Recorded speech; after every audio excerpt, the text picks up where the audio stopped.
The room was buzzing with energy, cameras flashing, lights casting a golden glow across the panel. It was supposed to be a celebration of Black excellence in Hollywood, a joyful moment where legends and rising stars could share their experiences, their wisdom, and maybe a few laughs. Instead, what unfolded was a confrontation that no one saw coming, a moment so tense that it will be replayed in GIFs, memes, and think pieces for weeks. Will Smith, the man who had just a few months ago made headlines for a slap that shook the Oscars, suddenly became a live television spectacle again. But this time, his target wasn't a comedian on stage or a camera-ready audience member. It was none other than Denzel Washington, the man widely considered the epitome of composure and grace in Hollywood. Before we continue, please hit the like button, subscribe to the channel, and turn on the notification bell for updates. It all started innocuously. The host, in her usual charming manner, introduced a topic about emotional resilience and the mentors who had shaped the careers of the panelists. Denzel, speaking softly yet deliberately, shared a thought that felt universal, philosophical even. Sometimes the person beside you isn't your partner in healing, they're your partner in hiding, he said. The room nodded, the audience leaning in, hanging on every word.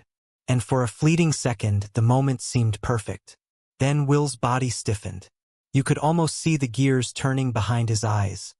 The hurt, the pride, the confusion. Something in Denzel's words had touched a nerve.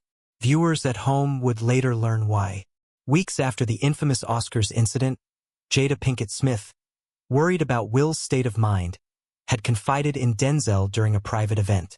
She told him that she feared Will was becoming distant, almost unrecognizable even to himself. She asked Denzel to intervene, to help him reclaim his sense of peace. Will never knew about this conversation. And now, hearing Denzel speak on air in a way that seemed to echo Jada's private concerns, something snapped. In front of a stunned live audience, Will leaned forward, his voice sharp and urgent. "Shut your mouth, Denzel. You don't know my life. You don't know my wife." The words hung in the air like a lightning bolt, shocking everyone present. The host tried to recover, an awkward cough punctuating her attempt to steer the conversation back to safer territory. But Denzel didn't flinch, didn't waver. He met Will's fiery gaze with a calm that could only come from decades of experience, wisdom earned from trials far greater than a momentary public outburst. And then, in the most unexpected twist, Denzel spoke. Not with anger, not with retaliation, but with truth. "You're right, I don't know your life," he said, his voice steady. "But your wife did ask me to save it." The audience collectively exhaled. Silence. You could hear it, the kind of silence that fills an entire auditorium and sinks deep into your chest. People leaned forward, some gasping, others frozen in disbelief. The weight of Denzel's words settled like a dense fog, simple, yet piercingly powerful.